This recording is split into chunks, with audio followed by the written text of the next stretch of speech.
চট্টগ্রামের সাগরিকায় দ্রুত গতিতে আসা ট্রাকের ধাক্কায় রেল লাইন থেকে ছিটকে পড়ে মালবাহী ট্রেনের ইঞ্জিন সহ ৩টি বগি। এ সময় ট্রাকে থাকা চালের বস্তার নিচে চাপা পড়ে প্রাণ হারান একজন নিরাপত্তা প্রহরী। আহত ট্রেন চালক সহ ২ জন। ভোরের এই ঘটনার পর এখন পর্যন্ত বন্দর থেকে পণ্যবাহী ট্রেন চলাচল বন্ধ রয়েছে। ঘটনা তদন্তে ৪ সদস্যের কমিটি গঠন করেছে রেলওয়ে কর্তৃপক্ষ। মঙ্গলবার ভোরে চট্টগ্রাম বন্দরের গুডস ইয়ার্ড থেকে ৩১টি কন্টেইনার নিয়ে ঢাকার উদ্দেশ্যে রওনা হয় ট্রেন। পথে সাগরিকা ক্রিকেট স্টেডিয়াম সংলগ্ন রেল ক্রসিং পার হওয়ার সময় চালবাহী একটি ট্রাক রেল লাইনে উঠে যায়। তীব্র ধাক্কায় ট্রেনটির ইঞ্জিন সহ ৩টি বগি রেল লাইন থেকে ছিটকে পড়ে। এ সময় ট্রাকের চালের বস্তার নিচে চাপা পড়ে প্রাণ হারান নিরাপত্তা প্রহরী শামসুল আলম। সিকিউরিটির দায়িত্বে উনি মনে করেন যে দোকানে বসে রয়েছে, যখন ট্রেনে ট্রাক্টরে মারার পরে ওই ট্রাকের যে চালগুলো ছিল ওগুলো সবকে ওনার গায়ের উপরে পড়ছে।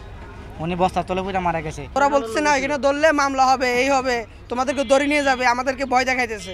ঠিক আছে, আমরা যদি সময় মতন আমরা যারা আসিলাম বস্তাগুলো যদি সরাই ফেলতাম তাহলে আমাদের লোকটা আর মারা যায় না। স্থানীয়রা জানান, রোহিঙ্গাদের জন্য বিশ্ব খাদ্য কর্মসূচির ত্রাণের চাল বহন করছিল ট্রাকটি। নিয়ম ভেঙে রেললাইনে উঠে পড়ায় দুর্ঘটনা বলে প্রাথমিকভাবে ধারণা করা হচ্ছে। ঘটনার পরপরই পালিয়ে যায় ট্রাকের চালক ও সহকারী। এরই মধ্যে তদন্তে কাজ শুরু করেছে ৪ সদস্যের কমিটি। যতটুকু আমরা জেনেছি সেটা হচ্ছে সে গেট ব্যারিয়ার ভেঙে ঢুকে পড়ছে, কিন্তু ইন্টারমিডিয়েট ট্রেন তো চলে যাচ্ছে, সে আসছে মেরে দিয়েছে, যার কারণে আমাদের রোলিং স্টকের ক্ষতি হয়েছে, তারও ক্ষতি হয়েছে। আহত ট্রেন চালক ও তার সহকারীকে ভর্তি করা হয়েছে রেলওয়ে হাসপাতালে। লাইনচ্যুত ইঞ্জিন ও বগিগুলো ছাড়া মালবাহী অন্য বগিগুলো আবারও গুডস ইয়ার্ড স্টেশনে ফেরত নেওয়া হয়েছে। অনুপম শীল, ইন্ডিপেন্ডেন্ট নিউজ, চট্টগ্রাম। এ বিষয়ে সর্বশেষ তথ্য জানাতে এই মুহূর্তে চট্টগ্রাম থেকে আমাদের সাথে যোগ দিয়েছেন সহকর্মী অনুপম শীল। অনুপম, এই দুর্ঘটনায় যিনি প্রাণ হারিয়েছেন তার পরিবারের কাছে মরদেহ হস্তান্তর করা হয়েছে কিনা সেই বিষয়টি জানাবেন, এবং এই দুর্ঘটনার পর থেকে সর্বশেষ যেই তথ্য আমরা পেয়েছি এখন পর্যন্ত বন্দর থেকে পণ্যবাহী ট্রেন চলাচল বন্ধ রয়েছে। আপনার কাছে কি তথ্য রয়েছে? হ্যাঁ, উদ্ধার অভিযান সম্পর্কে একটু বলি। প্রথমে আমরা সর্বশেষ যে তথ্য তাতে প্রায় 2 ঘন্টা আগে এখানে আখাউড়া থেকে একটি ক্রেন এবং চট্টগ্রামের পাহাড়তলী লোকোশেড থেকে আরেকটি উদ্ধারকারী ট্রেন অর্থাৎ রিলিফ ট্রেন সেটা তারা কাজ শুরু করেছে। এবং যেহেতু এখানে মোট 3টি অর্থাৎ ইঞ্জিন সহ আরও 2টি বগি, এই 3টি বগি সরানোর বিষয় রয়েছে এবং ইঞ্জিনটি একেবারে ট্রেন ট্র্যাক থেকে পরে এক পাশে কাত হয়ে গেছে, তাই সেটি সরিয়ে এবং বাকি 2টি যে বগি পড়ে গেছে কন্টেইনার সহ সেগুলো সরিয়ে নেওয়ার কাজ চলছে। এবং এক্ষেত্রে রেল কর্তৃপক্ষ যেটি বলছে যে আরও ঘন্টা 2-এর মতো সময় লাগতে পারে, এরকম একটি ধারণা তারা আমাদেরকে দিয়েছেন, তবে এটি কম বেশি হতে পারে। আর এর বাইরে যিনি মারা গিয়েছেন তার মরদেহ চট্টগ্রাম মেডিকেল কলেজ হাসপাতালের মর্গে আছেন।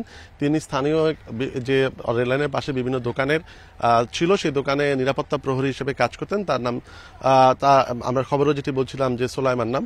এবং সেক্ষেত্রে এখনো তার পরিবারের লোকজনের কাছে তার মরদেহ হস্তান্তর করা হয়নি, কারণ পোস্টমর্টেম বা অন্যান্য যে কার্যক্রম আইনি কার্যক্রম আছে সেগুলো দেখাশোনা করা হচ্ছে। এবং এক্ষেত্রে রেল পুলিশ এবং চট্টগ্রাম মেডিকেল কলেজ হাসপাতালে চট্টগ্রাম মেট্রোপলিটন পুলিশ উভয়ই এই সমন্বয় করে এই কাজটি করছেন।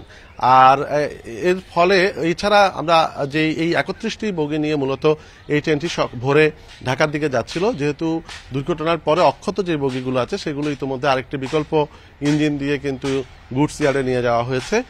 পরবর্তীতে আসলে এইখানে যে কন্টেইনার বা এই পথটি চালু হলে সেক্ষেত্রে হয়তো এই আবার নতুন করে এই যাত্রা শুরু করবে। এবং আমরা সর্বশেষ যে তথ্য বিভিন্ন সূত্র থেকে পেয়েছি যে 4টির মতো কন্টেইনার ট্রেন এখন শিডিউল বিলম্বিত হচ্ছে, অর্থাৎ গুডস পোর্টে আটকা পড়েছে, এই গুডস পোর্ট ইয়ার্ডে আটকা পড়েছে। এবং সেই 4টি অর্থাৎ সবকিছু নির্ভর করছে আসলে এখন কত দ্রুত এই লাইনটি ক্লিয়ার হচ্ছে সেটির উপর, অর্থাৎ যে ইঞ্জিন এবং বগিগুলো আছে সরিয়ে নেওয়া হচ্ছে এটির উপর, এবং সেটি হলে ধীরে ধীরে এগুলো আবার চালনা শুরু করা হবে। জি, চট্টগ্রাম থেকে জানাচ্ছিলেন সহকর্মী অনুপম শীল।